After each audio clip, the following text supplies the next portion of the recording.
In its nearly six-decade run, Star Trek has taken us on countless interplanetary adventures. From the unaired pilot episode from 1965 to the many series and films that would follow, we've journeyed with our favorite Starfleet crews into worlds that span just about every genre imaginable in stories that range from horror to romance to outright tragedy. When we talk about Star Trek, we tend to concentrate more on the characters and their interpersonal dynamics. From Spock and Captain Kirk in the original series to Picard and Data in The Next Generation, there's no dearth of intriguing characters in the crew to keep us coming back to this universe. But another thing that runs throughout the franchise that's equally compelling is the vast unpredictability of the planets which Starfleet dares to explore and the sheer amount of danger that most of them represent for the crew. That said, there are some planets that prove to be deadlier for the crew than others, but they are also responsible for some of their most unforgettable adventures for the audience. That's why in this video, we're going to be discussing 7 of the deadliest planets ever found in the Star Trek franchise, so without further ado, let's dive into it. Ceti Alpha V.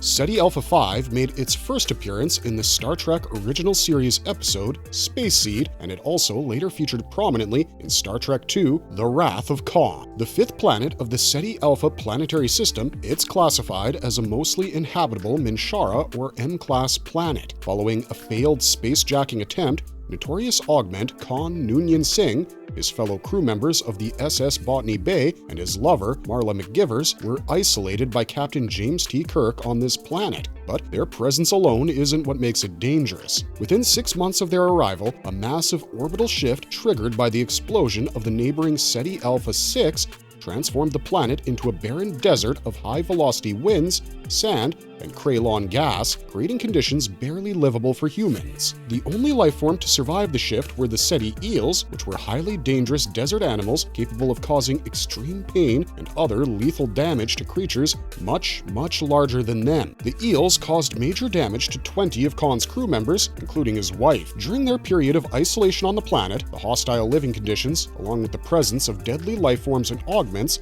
make this planet one of the most notorious in the entire franchise. Talos IV. One of very few planets that's forbidden by Starfleet under General Order 7, Talos IV is the 4th planet of the Talos planetary system. The planet made its first appearance in the original series unaired pilot episode, The Cage, and was featured in The Menagerie Parts 1 and 2, and later in the Star Trek Discovery episode If Memory Serves. Despite its deadly reputation, Talos IV is a habitable M-class planet with an atmosphere consisting of nitrogen and oxygen, along with gravity comparable to that of Earth. The planet was subject to a massive nuclear war before the 23rd century, which caused the extinction of a lot of life forms. During the events of The Cage, we can see that it's able to host life forms on its surface, including the Talosian singing plant. Ironically, one of these life forms, a humanoid species with enormous telepathic capabilities known as the Talosians, is the primary reason behind the planet being considered deadly. The Talosians were able to produce extremely convincing, realistic visions in the minds of visitors to lure them to the planet and turn them into prized possessions in their zoo, along with other exotic creatures. In the episode, USS Enterprise Captain Christopher Pike was manipulated into visiting the planet after getting a fake distress call from the SS Columbia. Although later, Pike was allowed to live the rest of his life on the surface of Talos IV, and General Order 7 was officially withdrawn in the 24th century, this was the very first planet in the history of the show that laid the grounds for deadlier planets in future episodes of the series. Rura Penthe. Next on our list is Rura Penthe, a planetoid located in the Beta Penthe system, which belongs within the Klingon zone. Also known as the Aliens' Graveyard, it's used as a penal colony for the Klingon Empire. Rura Penthe was first seen in Star Trek VI, The Undiscovered Country, when Captain Kirk and Dr. McCoy were both sentenced to punishment there for allegedly assassinating Chancellor Gorkon. Although they were ultimately saved by Spock and the Enterprise crew, the planet remained one of the deadliest planets that the crew ever ventured to. This planet is impossible to survive for any humanoid life form without proper food and clothing. This is because of an extremely low surface dangerous temperature and the overwhelming presence of glaciers and blizzards on the planet. That's why the prison is located underground. The prisoners of the colony are used as laborers for the extraction of dilithium from mines. If they break the prison's rules, they're cast to the surface without protection, which is basically a death sentence within a few minutes. With no trace of vegetation or shelter, and with only the presence of the Klingon animal jackal mastiff on the surface, Rura Penthe is a harsh and unforgiving world that no one wishes to set foot on, not even in their worst nightmares. Murder Planet. This list of deadly planets would be incomplete if we didn't mention the one that's literally named Murder Planet. It's the only M-class planet in the Hirogen star system, and it appeared in the Star Trek Prodigy episodes Dreamcatcher and Terra Firma when the crew of Starship Protostar lands there after a dangerous crash. At first glance, with its beautiful variety of flora and several moons, it comes across as a utopian destination for visitors. However, in spite of rich flora, the soil has no nutritional quality.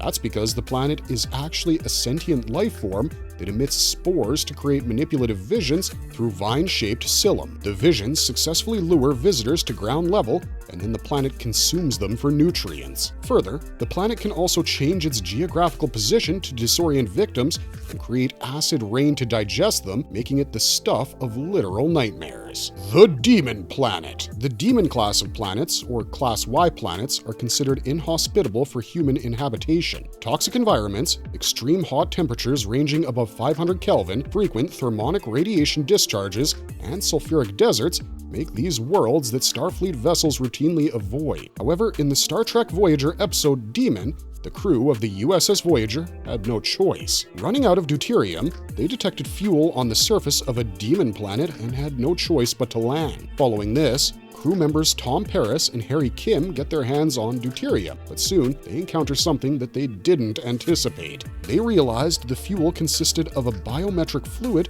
named silver blood. The life form had the capability of mimicking anything that it came in contact with, thereby making it more dangerous than any other planet on the list. Imagine a creature that can mimic everything that makes a human being unique, down to its memories and costumes. After coming in contact with humans, the silver blood becomes sentient, thereby making it nearly impossible for the crew to leave the planet. The Genesis Planet. The Genesis Planet sounds like a miracle, and that's exactly what makes it so terrifying. Located in the Genesis sector of the Beta Quadrant, this planet was featured in Star Trek II: The Wrath of Khan and Star Trek III: The Search for Spock. Born from the explosion of the Genesis device at the end of Star Trek II, it originated as a result of the fusion between the dust and gas of the Mutara Nebula. Later, Dr. David Marcus, one of the planet's creators, revealed the usage of unstable protomatter in the creation of Genesis, which resulted in its rapid aging. The climate and landscape of Genesis mimicked that of Earth, resulting in diverse and hyperdeveloped flora and fauna around the planet. However,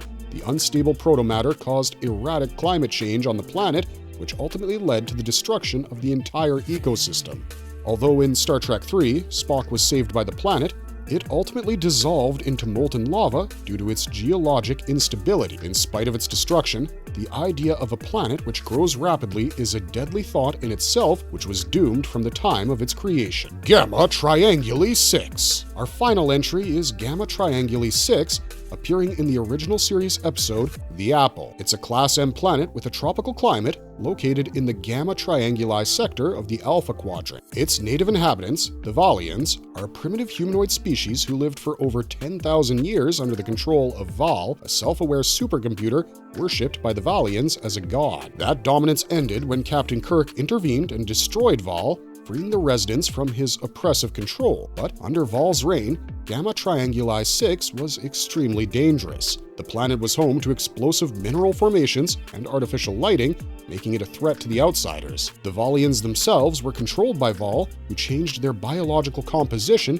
to turn them into hostile creatures and make them attack the visitors. And if all that wasn't enough, the planet is also home to the lethal pod plants which emit poisons if there are any humanoids nearby. Although it resembled the Garden of Eden, under Val's control, the planet turned into one of the deadliest in the Star Trek universe. Sadly, that's the end of our list for today, but we'd love to know which planets you think are the deadliest in the Star Trek franchise. and bonus points if it's one that's not on this list today. Let us know in the comments section down below, and if we like your suggestion enough, maybe we'll make a video out of it soon. Also, if you like this video, don't forget to hit that like and subscribe button to see more such videos from our channel. Otherwise, thanks for watching, stay safe out there, and we'll see you in the next one.